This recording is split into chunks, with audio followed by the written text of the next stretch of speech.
Hey, how's it going, friends? So in case you missed the last video, this is a series of me turning this garage into a studio space for photography, video, and music. So it needs to be like a kind of an all-in-one unit here. I'm using half of a 2-bay garage that's attached to our house. But in the meantime, I need a space that I can make videos, even if it's just the intro to a video. So I need to set up a temporary set, and it's going to be fairly simple. I'm going to keep the background real simple. What I'm basically going to do is I'm going to put a rug down, some sound blankets in the front behind the camera, and just a few other odds and ends with the adequate lighting that I need to actually film.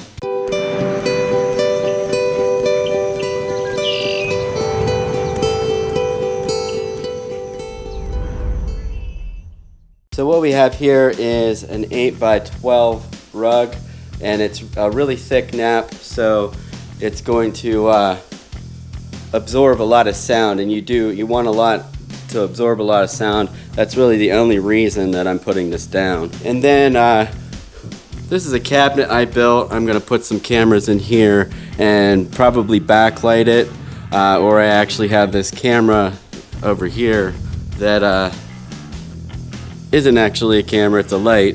I'll see how much that glows inside that shelf. And then this will pretty much just have some gear in it. Then we have a futon that I may or may not even include because it probably won't be in the shot, but it will absorb sound. And we are in the garage, and I'm sure you can hear it right now how much it's echoing.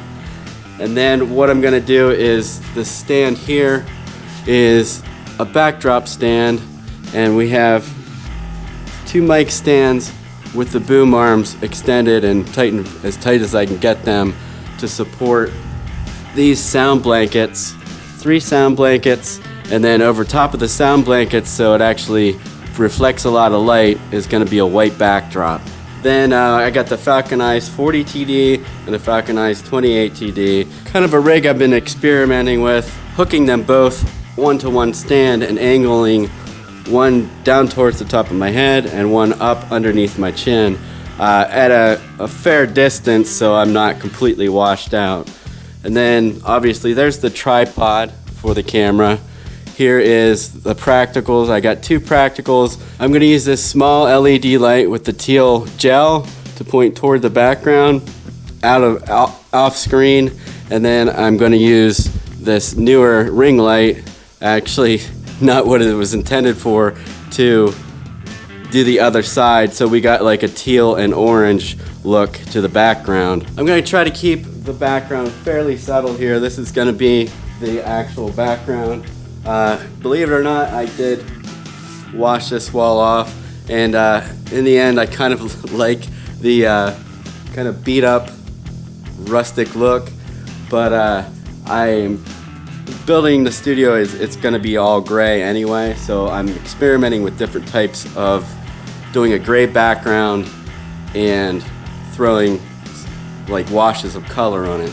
So I can just like start with a gray background and use lights and gels to change the color. I want to keep it fairly simple because the background of your video shouldn't be very distracting. People should be focused on the person facing the camera and not what's going on in the background, like movie posters and stuff like that. It shouldn't really be that busy.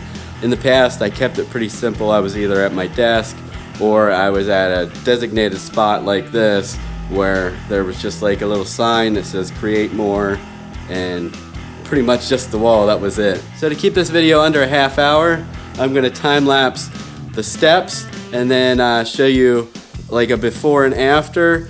And then I'm also going to do a sound and light before and after. I'm going to sit the chair where I'm going to when I'm finished before I do anything, and I'm going to talk and clap, and you'll see on my, what the lighting looks like on my face, and you'll hear how echoey it is in here like you do now. So thanks for joining me again on this garage studio adventure. I'm sure this is going to inspire a lot of people to just do it. Just set up their studio wherever they possibly can, because in a lot of cases you don't even have a space. And the main reason is I need a space to film, but I need a quiet space. And if you do any of this work, so do you. So check this out.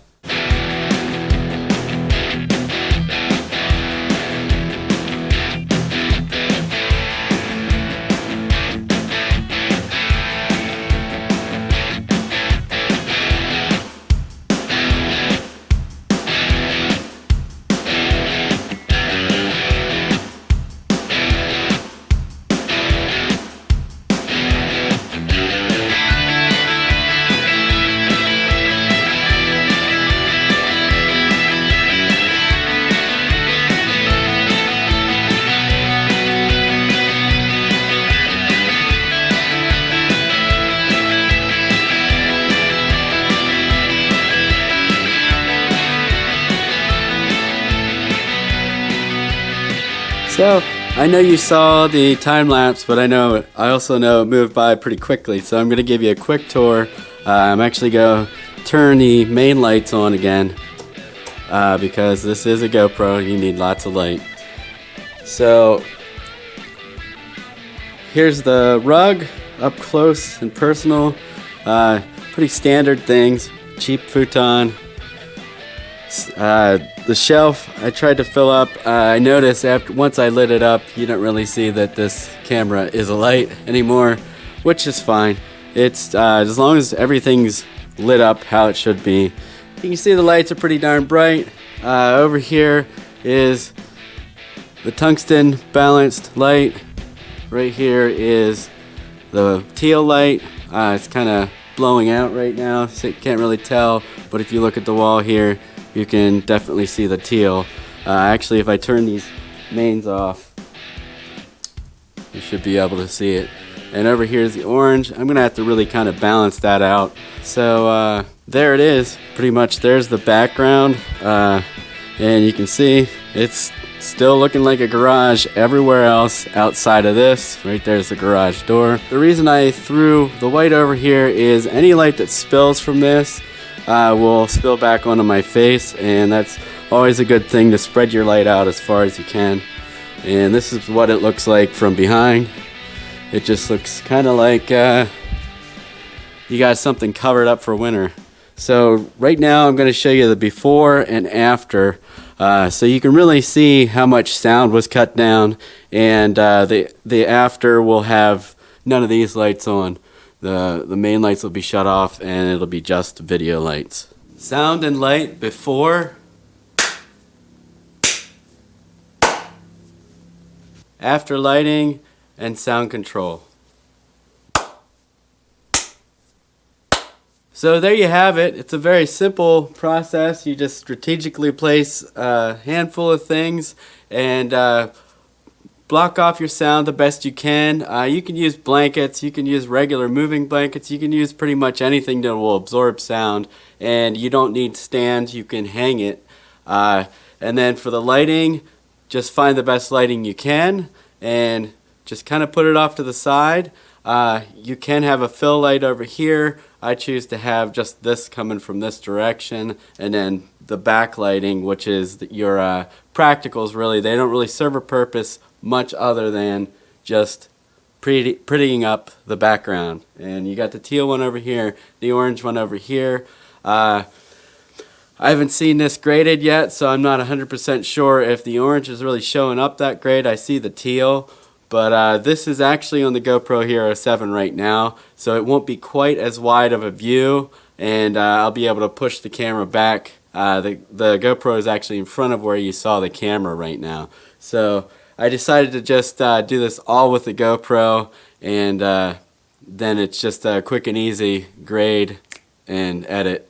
Not really kind of a lazy thing. I guess it is kind of a lazy thing, but I just wanted consistent color so you could see the before and after difference with the same camera, and I wanted to do the time lapse with the GoPro because it's much easier and you get that kind of fisheye effect. And I can tell without even listening back that this is definitely a lot better. I don't really hear myself echoing back throughout the garage, which is great. And you know, it's because I have the floor covered and I got heavy blankets in front of me, so as I talk, it kind of passes through and blocks a lot of the sound, and hardly anything comes back. Basically all I'm getting right now that I can hear is from the ceiling, and that's very minimal. You don't want it to be like I'm right up with my mouth on the mic anyway. You want it kind of natural. You want a little bit of room tone, but you just don't want it so echoey no one can stand it. So I hope this helped you realize that no matter where you are, you can set up a YouTube studio, even if it's temporary like this. It doesn't have to be permanent. For me, I need a place for my computer, my speakers, and all my music stuff. So that's why there's going to be walls, like actual walls up here. But for now, this is a very good setup for me just to make these kind of talking head kind of videos. Where I'm talking before and after the video, because I don't always do it. Like if I'm out doing a photo vlog, I don't always do it. I usually just do it out there, but I don't always. So I like to talk in the room and then have that consistent room to kind of connect with the audience. That's kind of why you do this type of thing. So please subscribe and tell your friends, and remember, create, share, repeat, and keep it awesome. I'll see you next time.